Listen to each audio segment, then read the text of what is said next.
Alright, hello everybody. In probably the most requested video I've ever had, I'm going to be giving you a detailed look at my 2000 Toyota Avalon, aka the car featured in about 95% of my car wash videos.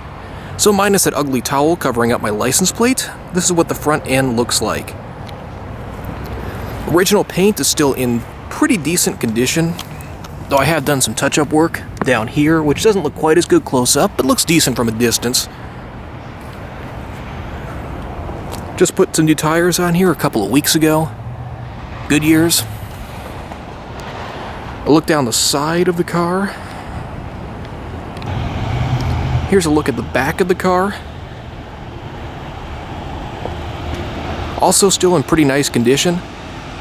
Toyota used very conservative styling on the Avalon. It was actually meant to appeal to older buyers at the time.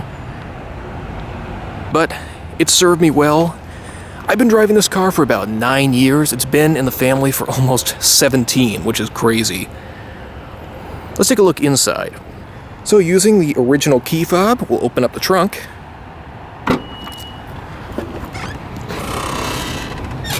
And you can see this trunk is huge. There's just tons of space in here. It's come in handy moving multiple times, and there's even this little trap door, which I'll show you from the other side, where you can stick something long and skinny through into the inside of the car. I think it was actually intended if you locked your keys in the trunk, but it serves a nice dual purpose.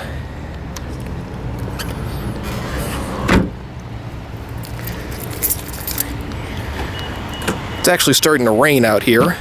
So real quick, we'll take a look at this gigantic bench seat in the back. One thing I love about this car, probably the best thing about it, you can see when I sit back here, I am 6'2" and I have ample legroom, and this seat is all the way back. I mean, I can actually lean down like this, and only then my knees touch the seat in front of me. There's a crazy amount of space in here. I actually had a hard time finding aftermarket floor mats big enough to fit. Not small enough, but big enough to fit on the interior of this car. I've made a huge effort to keep the interior clean and in nice condition. One thing I also love about this car is how huge the rear windscreen is. The visibility all around in this thing is just fantastic. It's like it's made of glass. There's virtually no blind spots. To compensate for the ones that there are, I also added aftermarket blind spot mirrors, which are really useful for parallel parking and merging on the interstate. You can see we also have air vents in the back for additional comfort. There's an outlet down here. And I'll go ahead and scoot to the middle and give you an overview of what the front of this car looks like. It's a dash cam installed up there. Other than that, and the aftermarket stereo, the rest is pretty much original. I did have to reupholster this about 6 or 7 years ago, just because the original one tore, since I always rest my elbow on it when I'm driving. Well, now it's really starting to rain. And while it's raining, we'll take a look at the gigantic sunroof up here. This thing is motorized. It can slide or tilt open. Not that I'm going to do that in the middle of a downpour. But it kind of makes it feel like a little convertible when you're driving around with the sunroof open. Pardon me while I get soaking wet real quick and move to the front. Alright, now I'm up in the driver's seat. And we'll get a better look around at what the front end of this car is like. First off, you have all the controls down here. This does feature a digital thermostat, meaning that it will control the temperature in the car on its own. No need to adjust the fan or anything manually. I love that. Tons of rental cars I get in the year 2016 don't even have that. Here's a better look at the sunroof controls. There's a sunglasses holder up here. Obviously 2 lights. One of my favorite quirky features of the 2000 Avalon. I've never seen this at another vehicle. Maybe it's more common than I think. But it has dual sun visors, meaning you can pull one down, put it off to the side, and pull a second one down for the front. So that way, if you're on like a curvy road and the sun keeps shifting from side to side, you don't have to keep messing with the sun visors. Absolutely love that feature. And like I said, I've never seen it on another vehicle. Even the new Avalon doesn't have that, which is crazy to me. You can see this is what the mirror looks like, and high. One of these lights has been out for a while. Works if you press it in, though. See over here, you have your side mirror controls, the dimmer for the gauges up front, trunk release, The window controls are over here on the side. There's also a window lock. Lock and unlock right there. Here's a better look at the gauges. They still look relatively modern given the age of the car. And then we have the display up here. And I'll go ahead and start the car real quick now that the rain has calmed down a bit. Open the door so you can hear a little better. Still runs absolutely beautifully all these years later. Only has 74,000 miles on it because my mom barely drove it. I had it when I went through high school and college and barely drove it, and now my commute to work is like 5 minutes. It's mostly city miles, but still extremely low mileage for a car this old. Display up here has the time, outside temperature, current date, which hilariously, if you disconnect the battery, it goes all the way back to 1999, and you have to go through all the years to set it again. And then you have this rotating display down here. I always use trip time, but you can also display your instant fuel economy, your average fuel economy across the trip, your average speed, and your current fuel range. Just like the back, there is like a ridiculous amount of room up front. These seats are extremely comfortable. The upholstery is still in very nice shape.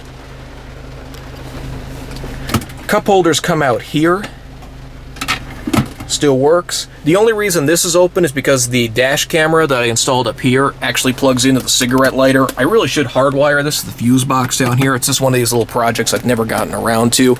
Anyway, the wire just tucks in real nicely down here, and it's hidden all the way up to where the dash cam is sitting. Actually was pretty easy to implement, kind of surprisingly. There's these nice little side pockets on both sides. Headlight controls up here. Fog lights, windshield wiper controls, and the only controls on the steering column are just the cruise controls. No stereo or anything like that. That's really about it for the inside of the car. One feature I did forget to show you is the trapdoor I was talking about. So of course this does function as the middle seat, and this car is so wide that it actually is pretty usable on a short trip. Anyway, you can pull this down. First off, if you open it up, well, apparently there's a spider, but if you open it up, there's cup holders that come out, and your trapdoor into the trunk.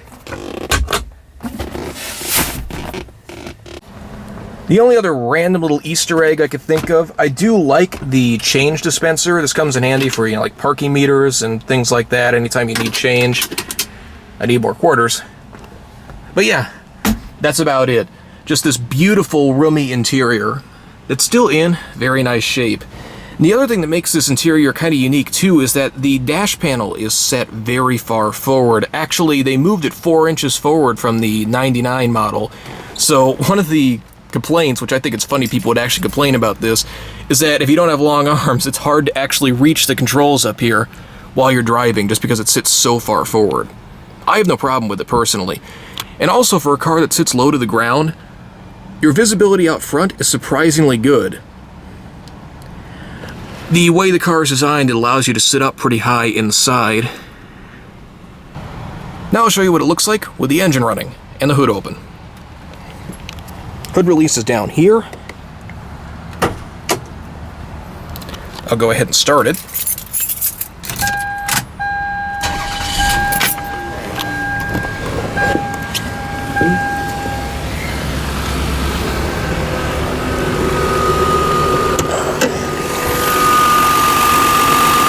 And there's a V6 engine.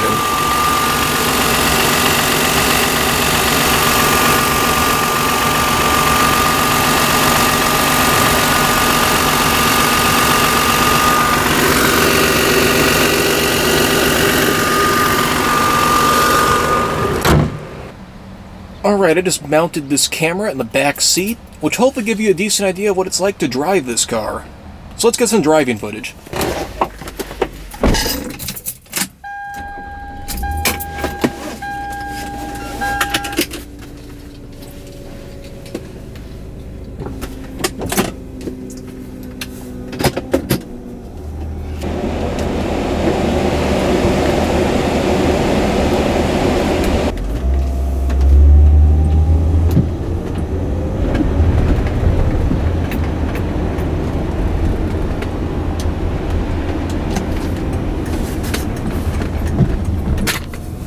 tripod setup is not working quite as well as I had hoped it would.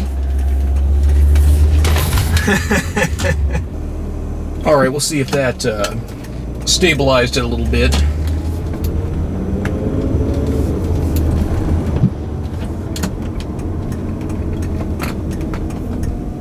Ah, look at that, it didn't tip over.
Well, as you could probably see, it still drives beautifully. I think that's probably enough driving footage. I tried to stay quiet there for a while so you can kind of hear the engine, hear how it sounds when it's driving. I really hope you enjoyed this long overdue car tour. Thank you so much, as always, for watching. And that is it.